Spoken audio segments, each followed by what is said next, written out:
নমস্কার আপনাদের সবাইকে। আমার নাম পারমিতা পাল। আমি জেনারেলি এরকমের কোনো বিষয় নিয়ে ভিডিও বা কিছু বানাইনি এর আগে। আর বানাবো কিনা আমি সেটাও জানি না। ইভেন এই ভিডিওটা যে আমি বানাচ্ছি এটা নিজের সাথে অনেক লড়াই করে যে আমি বানাবোই এই ভিডিওটা এটা ভেবে। আমি জানি যে আমার মা-বাবা হয়তো এটা পছন্দ করবে না। কারণ আমার মা-বাবা চায় না যে আমি আ মানে ডাইরেক্টলি সবার সামনে এরকমভাবে কোনো রকম কথা বলি। বাট স্টিল আমি এটা না বলে কিছুতেই থাকতে পারলাম না জিনিসটা। অনেকদিন ধরেই ভাবছি বলবো বাট যেহেতু আমি এরকমের ভিডিও বানাই না জিনিসপত্র নিয়ে, তো আমার মানে বলে ওঠা হয়নি। ঠিক আছে?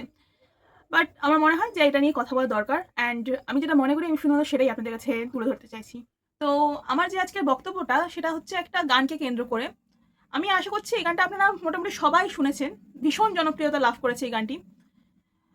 আমি ১ম এ সেই গানটির কিছুটা অংশ আপনাদেরকে দেখাতে চাই। তারপর আমি নিজের কথাটা আমি বলব আপনাদেরকে। আমরা একটু দেখে নিই ওই গানটা।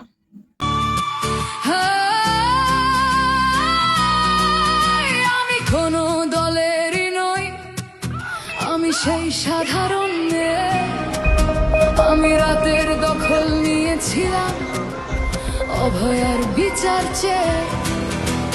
যতই কাকিমা আপনি আজকে করুন অস্বীকার, সেদিন রাতে আমরাই ছিলাম ছিনিয়ে আনতে বিচার।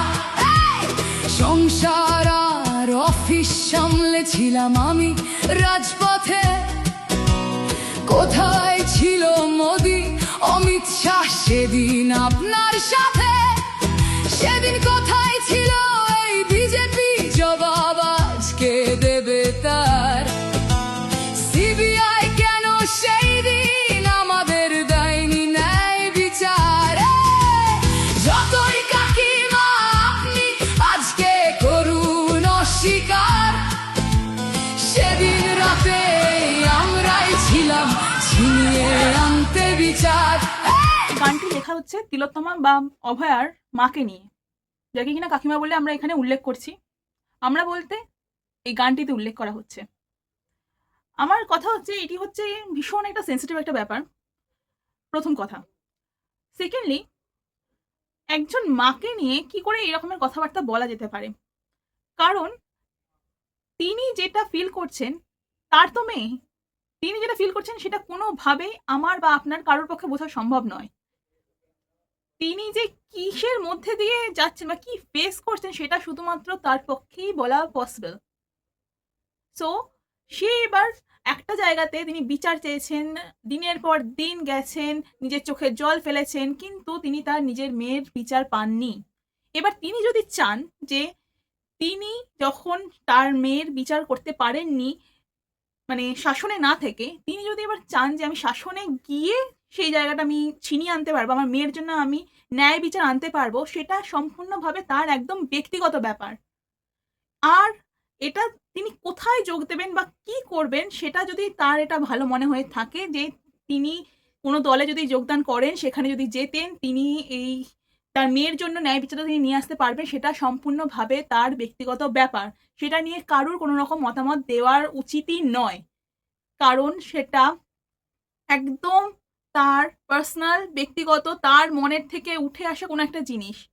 আরেকটা কথা, যদি কিনা আপনাদের এতই খারাপ লেগে থাকে যে সে কেন এই দলে যোগদান করলেন, তাহলে ১ম এই আমি মনে করিয়ে দিতে পারি, আপনারা কিন্তু গানের ১ম লাইনেই বলেছেন, "আমরা কোনো দলের নই।" যদি আপনারা কোনো দলের না হয়ে থাকেন, তাহলে তিনি যখন কিনা একটা দলে যোগদান করছেন, তাহলে আপনাদের এত খারাপ লাগছে কেন? আপনারা তো কোনো দলের হয়ে কাজ করেননি। আপনারা বেরিয়েছেন, অবশ্যই এটা ভীষণ ভালো কাজ করেছেন যে আপনারা গেছেন, আপনারা লড়েছেন। ভীষণভাবে এটা পাওয়ারফুল একটা মেসেজ গেছে দলের কাছে, যারা কিনা তখন ছিলেন। কিন্তু আপনারা দলের নন বলেও এবার অভয়ার মা যখন কিনা কোনো একটা দলে যাচ্ছেন, তখনও আপনাদের সমস্যা হচ্ছে। এত সমস্যা হওয়ার তো কোনো কথা নয়। তিনি যদি চান যে আমি ক্ষমতায় এসে দেখিয়ে দিতে চাই যে আমি শাস্তি দিতে পারি, বা প্রশাসন বা যে কিনা শাসন করছে তিনি চাইলে সবকিছু পসিবল, তাহলে তাতে অসুবিধাটা কোথায়? তাকে এরকমভাবে ব্যক্তিগত আক্রমণ করার মানেটা কি? আমার একটা জিনিস এত বেশি খারাপ লেগেছে, সেটা হচ্ছে ওই মহিলাকে এরকমভাবে আক্রমণ করাটা। কারণ তিনি কিচ্ছু চাননি, কিচ্ছু না। শুধুমাত্র নিজের মেয়ের প্রতি যে অন্যায় অবিচার হয়েছে সেটা শুধুমাত্র উনি ন্যায় বিচার চেয়েছিলেন এবং সেটা পাননি বলে একটা রাস্তা বেছে নিয়েছেন যাতে তার মেয়ে ঠিকভাবে ন্যায় বিচারটা পায়, সেটাতে কোনো রকম ভুল নেই। কিন্তু যেইভাবে উঠে পড়ে লাগলো, ইভেন যেখান থেকে তিনি দাঁড়িয়েছেন সেখানে তো আমার মনে হয় যে তার এগেইনস্টে অন্য কোনো প্রার্থীকে দেওয়াই উচিত নয়। এটা তো আরো বড় ভুল। তো এত কিছু ভুলের পরেও যখন কিনা কেউ নিজের ভুলটাকে না দেখে তিনি কি করেছেন বা অন্যের ভুলটাকে গ্লোরিফাই করে দেখিয়ে দেখিয়ে এরকম গান লেখেন, সেটা কোনোভাবেই প্রশ্রয় পাওয়ার যোগ্যতা রাখে না। সেই গানটি যতই জনপ্রিয়তা লাভ করুক বা তার লিরিসিস্ট, গানের লেখা, কথা যাই হোক না কেন, সেটা কোনোভাবেই ম্যাটার করে না। আমার এই গানটা পার্সোনালি খুব খারাপ লেগেছে, কারণ এটা ওনাকে উদ্দেশ্য করে ওনাকে নিচে নামানোর জন্য, ব্যক্তিগত আক্রমণ করার জন্য, ওনাকে মানে নিচু দেখানোর জন্য এটা করা হয়েছে। ঠিক আছে? তো এই গানটা আমি একদম পছন্দ করিনি, করব না। এই ধরনের কোনো ব্যবহার যদি কেউ করে থাকে তাহলে সে আর কিছু না, সে অন্যকে নয়, সে নিজেকে নিচু করছে। নিজেকে প্রকাশ করে সে নিচু মানসিকতার মানুষ। কারণ এই যে গানগুলো, এগুলো মানুষের কাছে পৌঁছয় এবং মানুষ এটাকেই বিশ্বাস করতে শুরু করে দেয়। তখন মানুষের কাছে থাকে না যে কোনটা ঠিক কোনটা ভুল। গানগুলো ভীষণভাবে জনপ্রিয়তা পায়। তারপর মানুষ ডিভাইড হয়ে যায় দুটো সেকশনে, যে কে ঠিক কে ভুল।